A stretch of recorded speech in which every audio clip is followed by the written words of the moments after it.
عمر ابن الحي ابن القمع دا یو بدبخت بد اخلاق او بد کردار انسان د چې کوم دی د شرک ابتدا په دې عربو کې کړې وه د شرک ابتدا د په عربو کې کړې وه او داسې دا دومره بد کردار د بخاري شریف د روایت مطابق دا دومره بد اخلاق انسان و چې ده به چونکې هغه وخت کې به د کعبې دپاره او د عمرې او د حج دپاره ډېر مختصر خلک راتلل ډېر کم خلک به راتلل نو ده به داسې یو میین دپاره موږ دا کونډه نه جوړو دا کونډه به یې جوړه کړې وه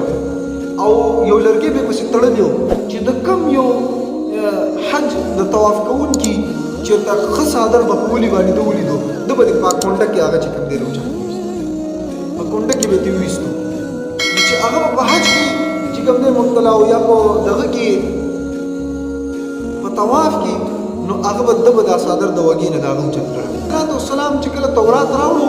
او دوی پکې کله دا الله عزت ته لاړل بیا هغه ټوله واقعه موږ ذکر کړه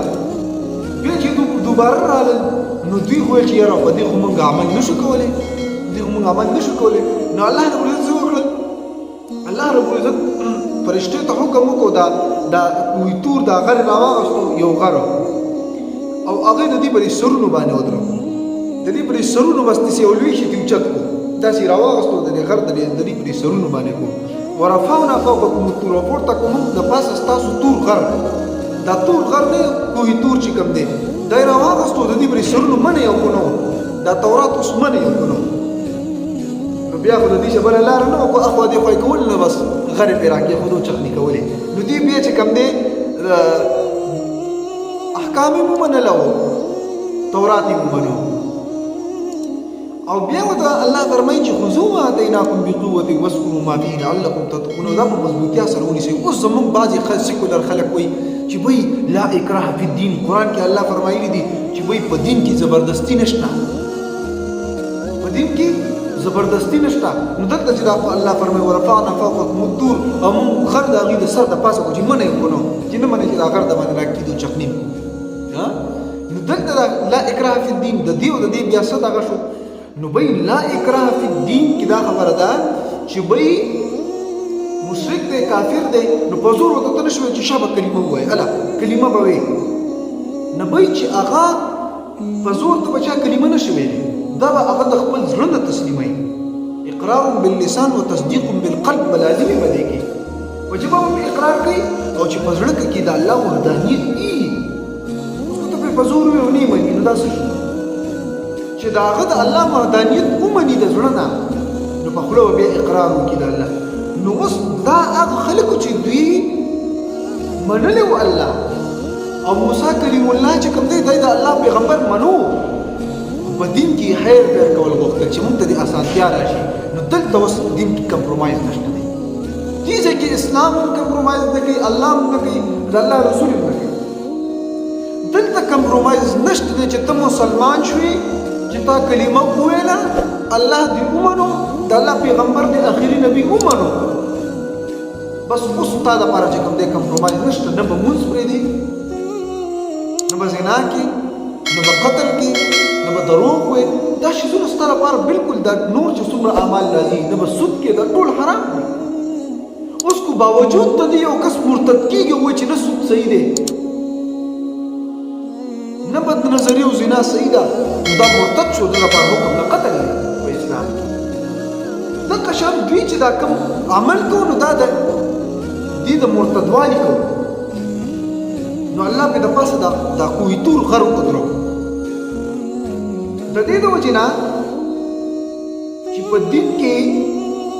سختی نشته دی نو د هغې زور طلبي نشته دی د هغې خلکو دپاره نشته دی کوم چې په شرک په حالت کې دي د کفر په حالت کې دي نو هغوی ته په زور کلمه پې نشو چې شابه زما دا کلمه وایي چې لا اله الا الله محمد رسول الله یا اشهد ان لا اله الا الله اشهد ان محمد الله فرمایي زما طرف ته خلک په بصیرت باندې وګورئ ودعو على سبیل څنګه دی آیا على بصیرت په بصیرت سره نو په بصیرت سره الله فرمایي زما طرف ته خلک نو بصیرت دا چې هغوی ته دلایل ورکړي چې زما وحدانیت ومني بیا چې کلمه وایي د هغې نه بعد بیا یو کافر هم وروسته کېږي نو د هغې لپاره د مرتد حکم دی د قتل حکم دی پکې ما تاسو ته ذکر کړي چې درې قسمه خلکو دپاره قتل روا دی یو چې مرتد شي دا قتل، یو چې زنا وکړي نکاح کې دننه ښځه او سړی د هغه لپاره رجم دی، او دریم چې د چا ناحق قتل څوک وکړي دا لپاره قصاص دی چې هغه قتل. دا درې قسمه خلک دي. نو دلته چې کوم دی دا خلک دا خبره نه کوي چې لا اکراه فی الدین، په دین کې زبردستی نشته. وایي تا چې ایمان راوړو مسلمان یې، وایي ته به لمونځ هم کوې، ته به زکات هم ورکوې، ته به چې کوم دی حج له هم ځې، ته به سود هم نه کوې،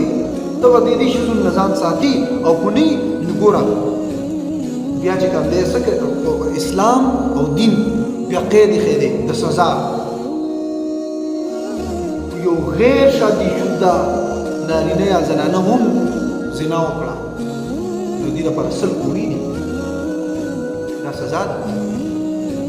دغه شان چې کوم دی د چا په چا باندې تهمت ولګو په دروغ،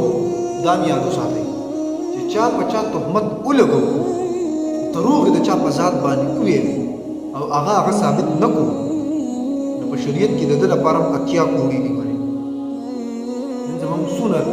هغه خبره مې دلته پسې مونږ غټې غټې لکۍ تللي دي، دومره لکۍ پسې هغه دا نه خبره مې د یو کس په باره کې به ته داسې خبرې وکړې، نو کوم دروغجن منافق سړی چې د بل کس په باره کې دروغ وایي او هغه بیا هغه ثابت نه کړل، نو به د شریعت ته چې راشي قانون ته نو د لپاره 80 کوړي.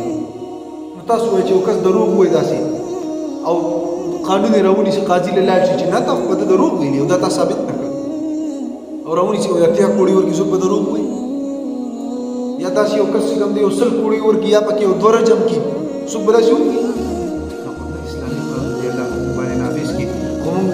کوشش دا وکړو ټول چې وایي د قرآن نظام چې موږ دې نه خبر شو چې موږ ته دا پته چې 80 کوړي په دنیا باندې دي د دروغو او د دې نورو اعمالو 100 کوړي او رجم او قصاص د دې اعمالو نه موږ خبر شو،